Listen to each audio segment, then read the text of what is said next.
कल 28 अप्रैल को उत्तराखंड विधानसभा का एक दिवसीय विशेष सत्र नारी सम्मान लोकतंत्र में अधिकार विषय पर सत्ता और विपक्ष के बीच तीखे राजनीतिक टकराव का अखाड़ा बन गया। लोकसभा में नारी शक्ति वंदन अधिनियम के संशोधन बिल के असफल होने के बाद मुख्यमंत्री पुष्कर सिंह धामी की सरकार ने इस सत्र को बुलाकर विपक्ष को घेरने की पूरी रणनीति अपनाई। सदन के अंदर आरोप प्रत्यारोप की आंच चरम पर रही, जबकि सदन के बाहर कांग्रेस कार्यकर्ताओं के प्रदर्शन और हिरासत की घटनाएं हुई। सत्र शाम को हंगामे के साथ समाप्त हुआ। सत्र के दौरान और उसके आसपास बीजेपी की ओर से महिला आरक्षण के समर्थन में जोरदार प्रदर्शन हुआ।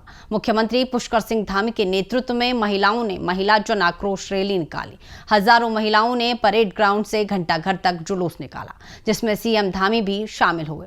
इस रैली में महिलाओं ने विपक्ष पर नारी शक्ति का अपमान करने का आरोप लगाया और 33% आरक्षण की मांग को लेकर जोरदार नारेबाजी की। मुख्यमंत्री पुष्कर सिंह धामी ने विपक्ष पर सीधा हमला बोलते हुए कहा कि कांग्रेस और इंडिया गठबंधन ने नारी शक्ति का अपमान किया है। उन्होंने रामायण का हवाला देते हुए कहा कि विपक्षी नेताओं ने नारी शक्ति का अपमान किया। धामी ने आरोप लगाया कि विपक्ष को डर है कि सामान्य परिवार की महिलाएं राजनीति में आएंगी तो उनकी वंशवाद की राजनीति खत्म हो जाएगी। उन्होंने इंदिरा गांधी का उदाहरण देते हुए कहा कि वह इसलिए प्रधानमंत्री बनी क्योंकि वे नेहरू जी की बेटी थी। कांग्रेस ने ऐतिहासिक निर्णय को रोकने का काम किया, जो एक युगांतकारी निर्णय हो सकता था देश के इतिहास में, जो हमेशा 100 अक्षरों से लिखा जाता है। 60 वर्षों से भी अधिक समय तक कांग्रेस पार्टी की सरकार रही है, लेकिन इन्होंने कभी भी सामान्य परिवारों की माताओं, बहनों, बेटियों के लिए कोई प्रयास इस दिशा में नहीं किया, क्योंकि इनको डर था हमेशा से कि सामान्य परिवार की बेटियां आगे आएंगी, मातृशक्ति आगे आएगी तो इनका जो प्रभुत्व है वो प्रभुत्व समाप्त हो जाएगा। सीएम धामी ने विपक्ष पर वोट बैंक की राजनीति करने का आरोप लगाया और लोकसभा में बिल रोकने की घोर निंदा की। उन्होंने कहा कि नारी का अधिकार छीनकर अहंकार न दिखाएं, यह परिवर्तन अनिवार्य है।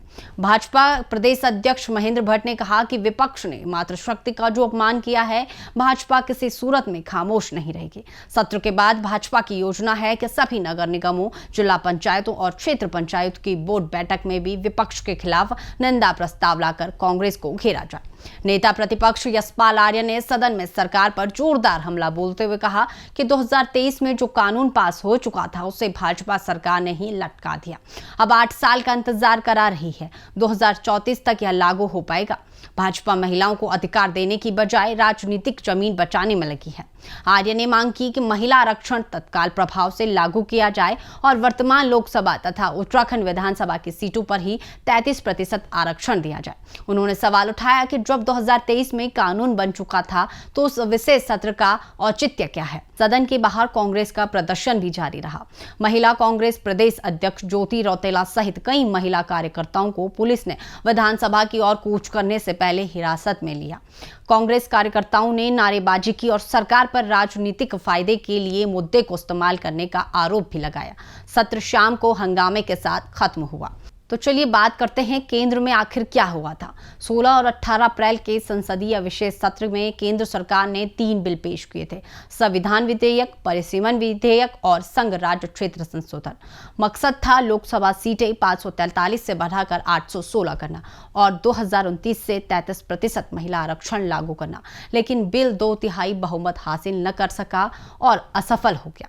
महिला आरक्षण का मुद्दा 1996 से लंबित है। 2023 में सर्वदलीय सहमति से कानून पास हुआ, लेकिन क्रियान्वयन जनगणना और परिसीमन पर निर्भर है। सरकार चाहती है कि सीटें बढ़ाकर आरक्षण लागू हो ताकि क्षेत्रीय असंतुलन को संतुलित किया जा सके।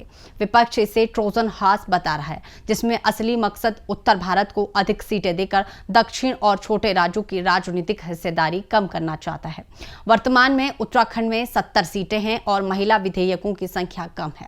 परिसीमन के बाद सीटें बढ़ने पर 33% आरक्षण के तहत करीब 35 सीटें महिलाओं के लिए आरक्षित हो सकती है। कल का विशेष सत्र महिला सशक्तिकरण से ज्यादा 2027 विधानसभा चुनाव की तैयारी और राजनीतिक घेराबंदी का उदाहरण बन गया। भाजपा विपक्ष को महिला विरोधी करार देकर महिलाओं के बीच अपना आधार मजबूत करने की कोशिश कर रही है, जबकि कांग्रेस तत्काल और बिना परिसीमन के आरक्षण की मांग पर अड़ी हुई है। पहाड़ की महिलाओं को इंतजार है निंदा प्रस्तावों, जुलूसों, सड़क प्रदर्शनों और बयानबाजी से आगे निकलकर वास्तविक राजनीतिक भागीदारी और सशक्तिकरण का। क्या केंद्र और राज्य स्तर पर सत्ता विपक्ष अपनी संकीर्ण राजनीति से ऊपर उठ पाएंगे या यह मुद्दा भी आने वाले चुनाव का हथियार बनकर रह जाएगा?